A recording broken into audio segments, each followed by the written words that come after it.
You're listening to LeaderCast, episode 194.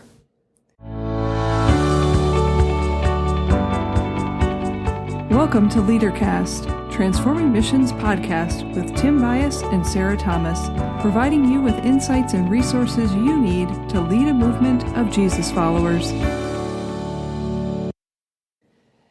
Each month throughout 2021, we're focusing on a different theme around courageous leadership. We've covered topics like purpose, relationships, and self-awareness, along with rest, relaxation, and play. You can find the whole list of themes at transformingmission.org/podcast 2021. And today we want to introduce the theme for this month, Leadership is Service. Part of what we've recognized is that courageous leaders are people who do not use their position or title to assert power over other people. You know, courageous leaders recognize leadership is not about position or title. It's about seeing the potential in people and processes and having the courage to develop that potential. We want to thank Brene Brown for that definition. So here's the big question for today. What does it mean to be a leader who serves the people entrusted to your care? Sara, can you answer that for us? Well, let's start with a story. And this story goes back 12 years. This is higher math happening here. Yeah, 12. Well, it'd be close to that, yes. Almost 12 years. And Tim and I were serving at the same church, and about a year before this event happened, literally, I woke up in the middle of the night with a vision for a ministry. And as crazy as it sounds, what I did was I got up and I went and I turned on my computer and I wrote down this vision. And it was a pretty lengthy document as I remember it.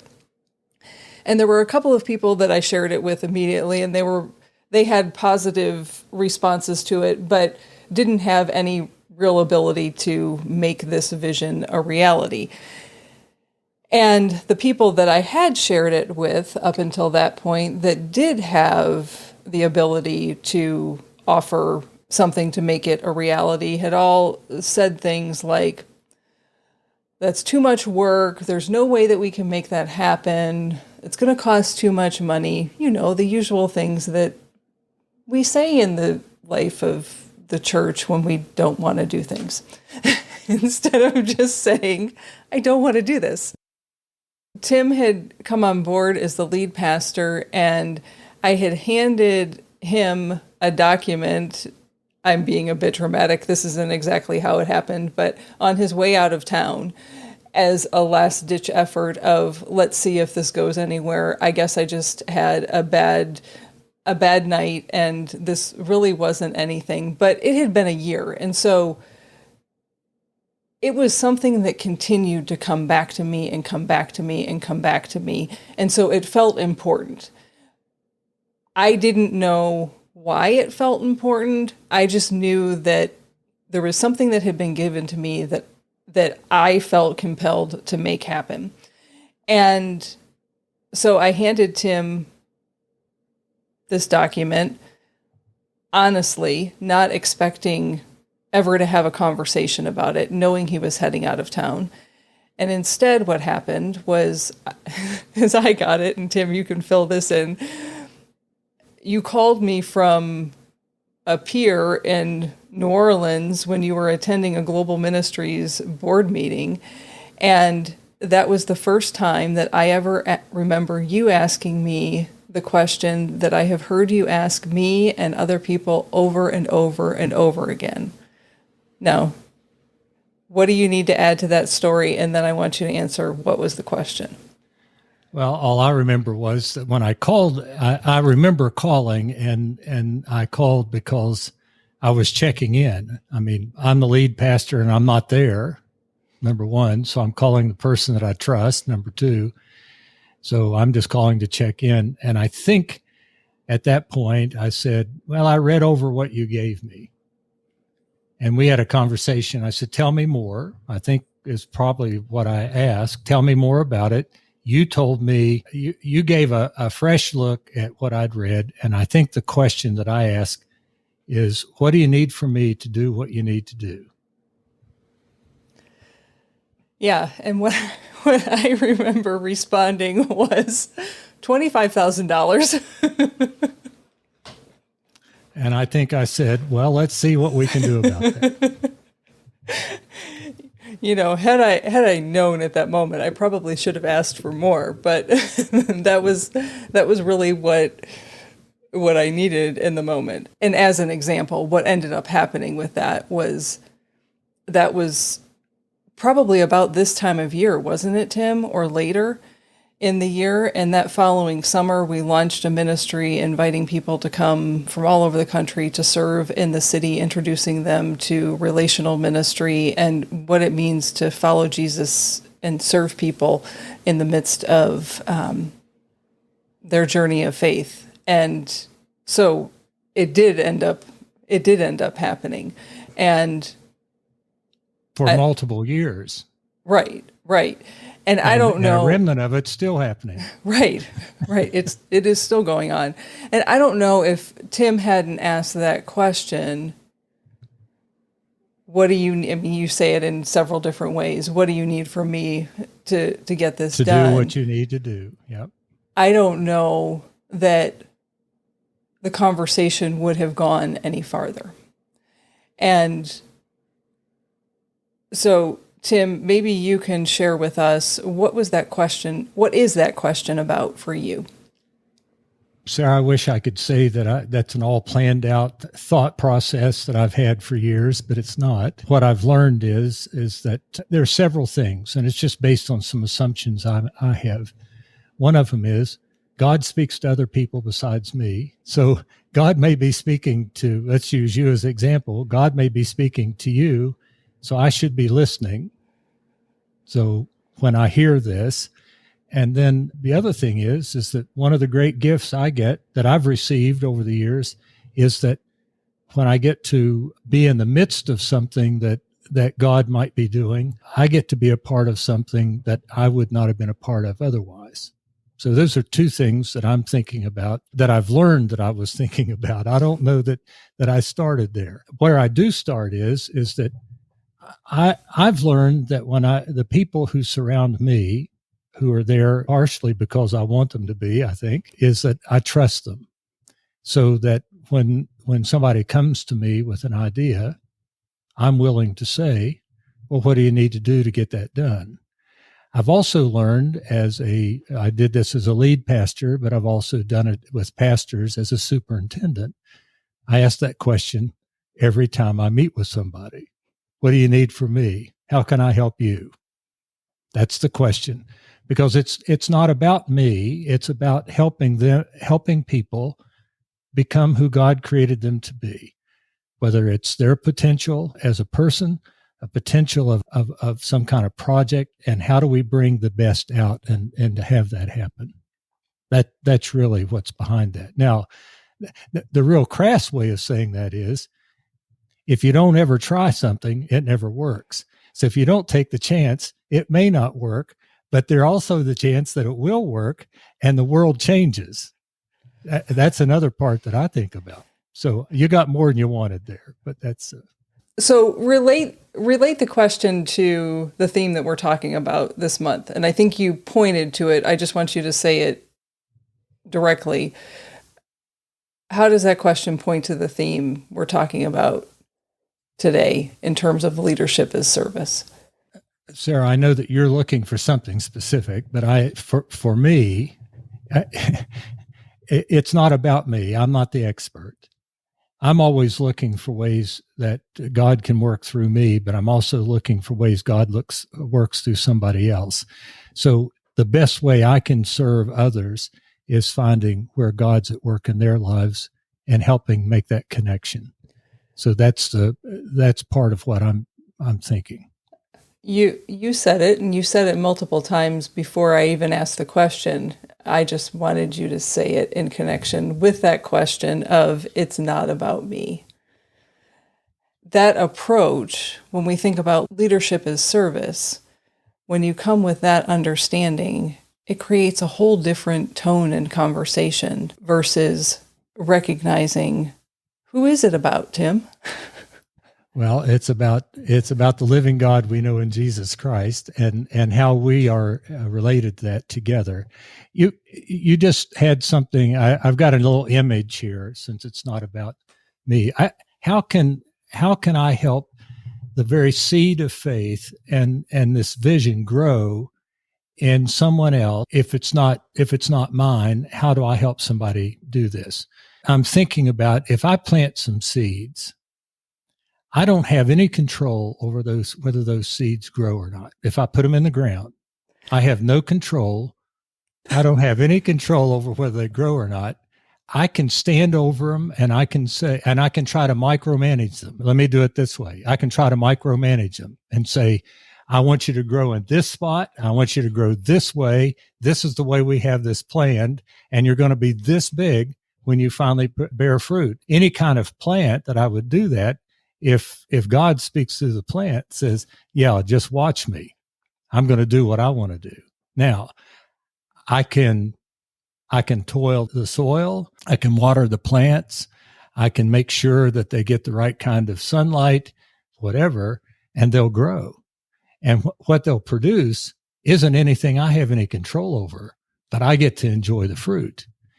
That's the way it is with people, I think. It's not about me, and it's not about me standing over somebody and saying, I want it done this way, this way, this way. I mean, there may be times you need to do that, but God speaks through all of us. God works in all of us. God works in all of our little churches. God works through all these pastors. I just wish, and I'm going to say this, and you can cut it out if you want to, I just wish people believed in God enough that they would trust God to let that happen. Now, why would I cut that out? Okay, my rant's over, Sarah. There you go. No, it's not a rant. You are setting, you set the stage and reinforce the very definition that you started with from Brene Brown, that leadership is about seeing potential in people and processes and having the courage to develop that potential. And so it's not as if you're saying, okay, what do you need?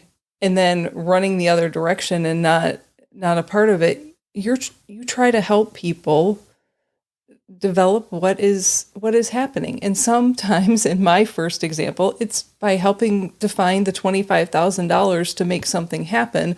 Other times it's simply an introduction. Other times it's nothing more than you saying, okay, I'm here.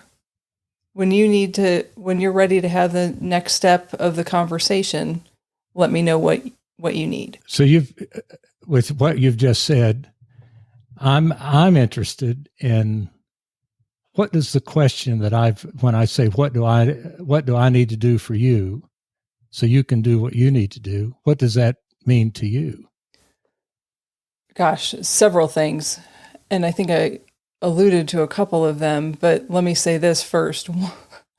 One, I've learned to anticipate that question.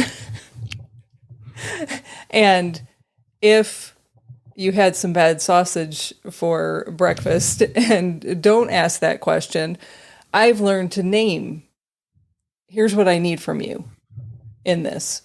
So that's the first part. But to answer your question directly, what does it say to me? One, it says, you trust me. You trust that I'm not blowing smoke, that I'm going to get done what I'm laying out, that this wasn't a harebrained idea, that it was something that is helpful and useful and will meet whatever we're trying to work on. Second thing that it says is you're willing to offer support. And that's connected to the third thing for me. It's that you're not the expert, and maybe you are the expert, and you might even know more about it than I know about it, but you want to know what is helpful for me in that moment instead of assuming what is helpful. And so when I think about our theme for this month of leadership as service, that not making an assumption to me is a huge attitude approach. I don't know what the word is that I'm looking for, of taking a service approach to leadership, that the assumptions are not made. Because autocratic leaders, what do? They assume, they take charge, they, jump ahead, they intervene, and none of that happens when that question is asked, and none of that happens in the way that you lead. Yeah. So an image I have, again, coming from nature, since I'm such a nature-filled guy, is you don't, when a caterpillar makes a cocoon or a chrysalis and it breaks open and there's a butterfly to come out, you don't pull the butterfly out. Now, you already know that the butterfly is going to come out, but you have to watch the butterfly do that, because in the process of breaking out, it strengthens its wings. It does everything it needs to do to be able to fly. If you take it out, it does not fly. Part of what you've just said is, if we don't go through this trust and the resource of being able to step into something that we may not know, but we can at least allow to emerge, we're actually strengthening ourselves to see something new. And I'm going to say this. This is one of the things that really bothers me. Okay, so you've given me a chance to be behind a microphone today. Here's one of the things that really bothers me, and that is people who want to micromanage or just tell you and not allow anybody who's working with them to be able to exercise their own strengths and personality, and want to jump ahead and say, well, I've gotten this stuff already done, which may not be exactly what needs to be done. It's kind of like pulling a butterfly out of the cocoon. Yeah. And that really bothers me. Now, okay, so save me here now, Sarah. Well, I think part of why I would say I don't appreciate that in leadership is, again, I'm going to go back to the definition. If you are seeing potential in people and processes, and if you're developing that potential, and that is the role of a leader, it means that you are probably not the person doing the work. You are the person coming alongside and cultivating and asking questions and helping them get connected to what the person that you're leading or people that you're leading need to do to take the next step and grow. And since we're talking images today, the image that's coming to my mind is, and I think we've mentioned this before on podcasts, if a pastor in a Bible study tells people what a text is about and never teaches people how to read the scripture for themselves, when they are invited to read the scripture for themselves, they don't know what to do. That is not leadership. That's simply telling people what you think. And what you say and have to say is likely needed. And it might even be true to the text that you're reading, but I wouldn't call that leadership in that context. So I think what we're both pointing to is how and you say this all the time, how are you helping people become who God created them to be? And if that is a question that you can ask yourself in the midst of your leadership experience and your leadership challenges, then you're likely going to know what the next best thing is that you need to do to lead the people that you're leading. And it might not be what you think it is. And let's broaden that just a little bit and say, what would happen if you are a pastor, if you ask your staff pastor parish committee, or your finance committee, or your leader team, what do you need from me for us to do what we need to do as the pastor? Instead of going in and saying, this is what I'm going to do, or this is what we're going to do, that you begin to ask that question. My guess is, my experience has been, you continue to get to do what you think ought to be done. What you've done is just invited a whole other group of people to do it with you, because you become vulnerable. You actually show that you trust, and that there'll actually be resources for what people want to have happen, Right. which is exactly what you want to happen. That's what you've just said. So I guess what I'm thinking is that this isn't just done with individuals. This is done with your committees. It's done with your leadership of the church, with staff, however. Yeah, and I think the other thing that you're pointing to, Tim, when the question goes to a broader group of people, and it's a consistent question across all of the people that you are leading, you're also going to begin to hear the unnamed expectations that now get named. And some of the responses will be, I don't need anything. Or it might be, I'm thinking of finance reports. All I need from you is to know that you received the report, so that I'm not wondering, did they get it? Do they know where we're at? And if you're excited or have questions, you know where to find me. Naming what we need and asking for what we need is just as important as asking the people that we're leading what they need from us. Most people are not going to anticipate the question that Tim has given you today. What do you need from me to get done what you've been asked to do, or some variation thereof? And so they don't know how to answer it. First role as a leader, and Tim, I've watched you do this over and over and over again. You ask the question, and then you're quiet. That's the first thing. It may seem like an obvious thing, but if you have a preconceived idea about what needs to happen, the temptation is to launch right into that idea and not stop and listen for their response. And if people aren't anticipating that question and they don't know how to answer it, there's likely going to be silence, or they might simply say something like, gosh, I don't know. And what I want to invite you to do is return to the question. Ask it again. Ask it in invitational ways.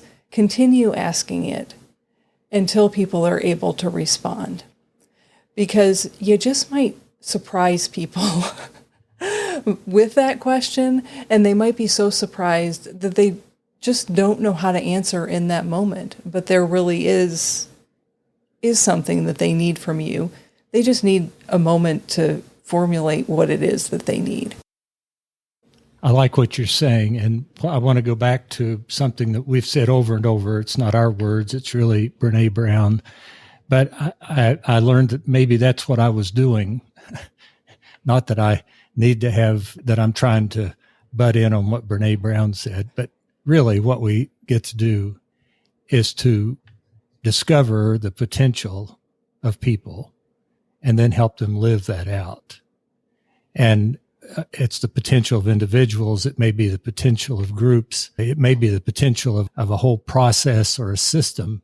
And what, as a leader, my responsibility is to be able to have that come to its greatest fruition, so that as an individual, we are who God created us to be, that all of our processes and our systems are helping us live into our mission. That's who we are. That's what it's about. And that's really what leadership as service is, in my opinion. And of course, my opinions are all biased opinions. I was quick on that one. I deserve that. What I'll offer is this. Tim puts up with me, and when I talk about this, how about I just say it and stop dancing around it? So I have had training as a coach. And there are moments in the work that I do that I can get annoyed when people use the word coach in different contexts when they're really not a coach. Now, I'm going to eat those words right now because what was coming to me as you were talking, Tim, is you really take a coach approach to leadership. And that is what that question does, because that's what coaches do. They ask good questions. And as a leader, if we can learn to ask questions, we're going to help people develop that potential, and we're going to help people become who God created them to be. And I can't help but hear and see that as a coach and see that happening in and through other people. So, way to go, Tim. I just ate my words. You may have never had formal training as a coach, but you have definitely learned to embody what it means to coach people and to come alongside them in that way. So thank you for reminding us of that question again. So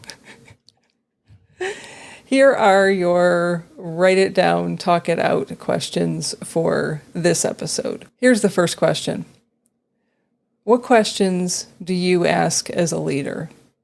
And if you don't know, maybe start with a question that Tim offered. So the question is, what do you need from me to do what you need to do? And maybe the other question in that is, how can I help you become who God created you to be? That's really the question. And then the third question for today is, what does leadership as service mean to you? As a reminder, you can find show notes, including a link to the list for the 2021 themes at transformingmission.org/194. And remember, who you are is how you lead. Bye for now.